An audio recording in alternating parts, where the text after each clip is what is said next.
Yes, peeps. DJ Rusty B is back in the house, and let's predict the starting 11 ahead of the Man City game in a couple of hours' time.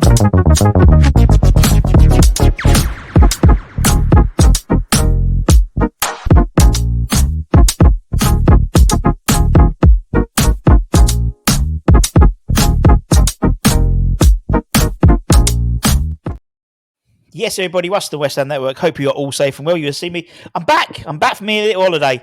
Anton and Holly doing a fine job, particularly with the craziness of the transfer window. Typical, isn't it? I've been talking about transfers all bloody summer. As soon as I'm about to get to close the window, I bugger off. Anyway, match day morning, you'll see me outside London Stadium ahead of the game in a few short hours' time. Some may say this is Julian Lopetegui's master plan. You may see a slight, theme in some of my wording today. But anyway, let's roll with it and and crack on. And obviously, no cigarettes and alcohol before the match, please. Now, we try and predict the starting 11. I still think it's quite tricky at the moment in terms of the starting 11. And the reason why is I still think with a lot of Julian Lopetegui's, we don't really know what's going on. Wait, that's bad. We don't really know what's going on with his... with the master plan, so to speak. We signed a lot of players. And now it's a case of which of the old guard have kept their place. Obviously, we had a situation over the week, the last few weeks with Thomas Souček. I wonder if today is the day we see, we see what Julien wants to do. We see what he wants to do.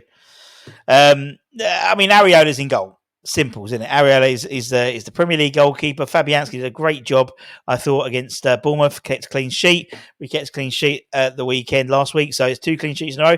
Can we keep a third? I don't think so, particularly with Man City champagne supernova up front in terms of Alf-Inge Haaland. That's his dad, Erling Haaland. They could put Alf. Do us a favour, actually. We'll do us a favour if they put Alf in. But I believe... it's going to be the son instead. We're playing up front, so it's they're a beast, aren't they? Man City, they're a juggernaut, absolute juggernaut. And I just think, some of our players, maybe a couple of our rock and roll stars on the bench, bringing them on as well, possibly. I just think there's loads of possibilities. I mean, the great thing about, I thought, the game against Bournemouth in the Cup was that we sort of chopped and changed and still had a real decent sort of bunch of on the bench. We still had a really good side on the pitch and a decent side on the bench as well. And having a squad is really, really important. Really, really important. Because you don't, in the end of the season, you don't want to look back in anger and see... We don't want to be crying our heart out. Let's just hope by about 8:30 today. So he starts, obviously. And then, Wan-Bissaka's got the shirt now, hasn't he? He's been exceptional. I thought he was brilliant against Bournemouth. Showed his versatility. Showed he can play in a forward position if need be.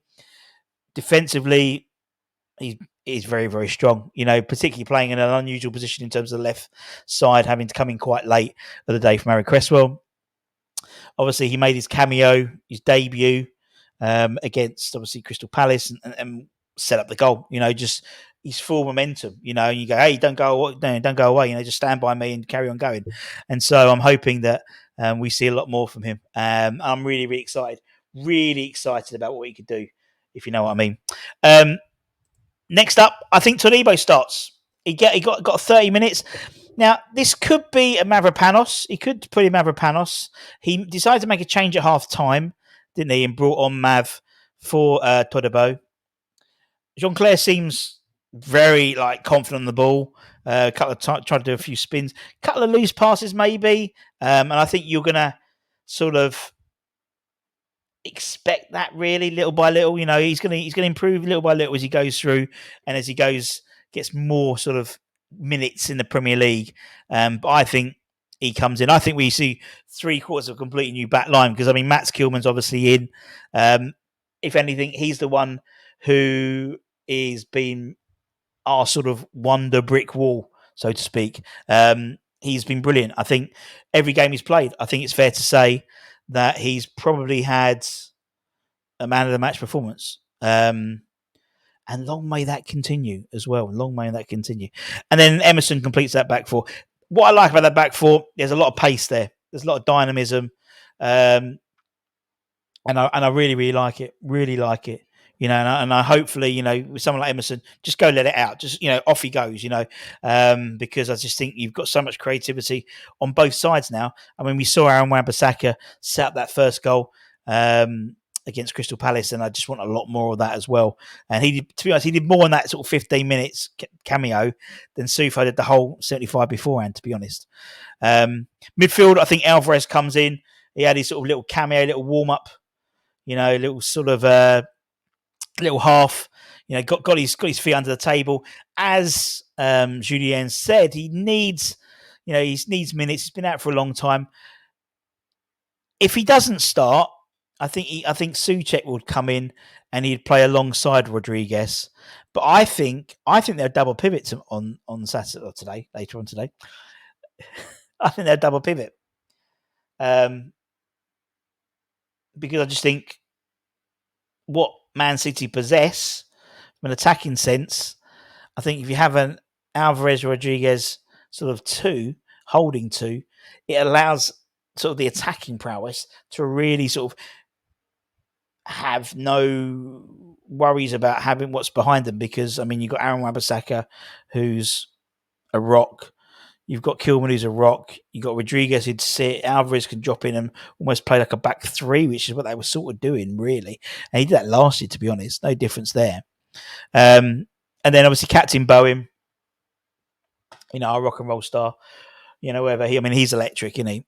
He's absolutely on fire. You know, and you know, cast no shadow. You know, obviously keeping his England squad position as well. He'll want to impress, definitely. I think he'll put Paqueta in as a 10. I think as much as I would prefer Paqueta in the 8 and then Kudus in the 10, I think he's going to stick with this for the time being. Somerville was impressed. He impressed, you know, against Birmingham against Bournemouth, but I just think. No, he seems to be very gradual in terms of throwing these people in. The fact is, Kilman was going to be thrown in at the start. Rodriguez got thrown in because of Alvarez's injury. And I don't think he'll throw in Somerville just yet. Wan-Bissaka, you know, it's him. You know, he's played so well since coming in. He would never be. I'd be very surprised if he's dropped. So I think Kudus goes on the left. Although he's wasting the left, I still think, and again, these three can move. You know, Bowen ended up playing up top. You know, there is a potential, you know, idea of putting Bowen back up top, maybe, and putting Kudus on the right hand side, and then Somerville on the left hand side potentially. But I just think we need physicality up front. And as much as I, where's my number 12? I've got my number 12 on. As much as I want. Oh God, got to delete one now. As much as I want the Falk to start, I don't think he will start today. I think he'll start with Antonio. I just think he will. Now 9 times out of 10, we get it completely wrong. And he might throw a curveball in. But that's quite a good thing. That's what I'm excited about. The fact is, we don't really know what's going to happen. He could not start Todibo. He might put Mavropanos in. He might put Souček in instead of Rodriguez. Obviously not JWP now. But you've got, you know, the likes of Rodriguez, the likes of Alvarez, the likes of Souček. They know there's people around who could be taking their position. So hopefully we'll see an improved performance from those guys. He might put Somerville. He might drop Paqueta into an 8 and put Somerville. He might do that. He might put Bowen up top. There's so many options. He might start with Falk. He might do. But that's what I think. He's sort of, and what I try and do, I try and pick the side I want, but also the side I think is likely to happen, and sort of an amalgamation of the two.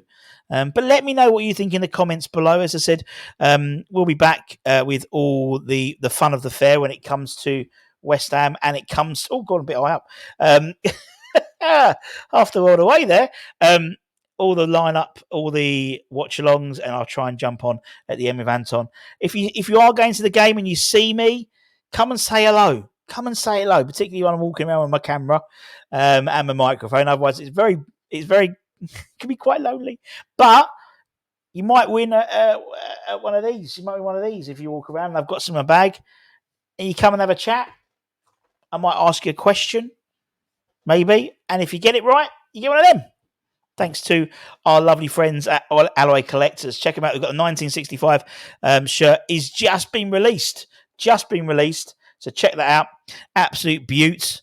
Brian Deer's got one. I'm going to try and get a few more to some of the other guys who are still around from the 65 side. And all that stuff. And until next time, I'm out of time here. I wonder, can someone tally up how many Oasis songs I've quoted, please? Anyway, so I hope you have a great rest of the day. Don't forget to check out Anton with the watch along and all the other stuff coming out tonight. And let there be love. Take care, stay safe, stay warm, stay humble, keep the faith, and come on, you irons.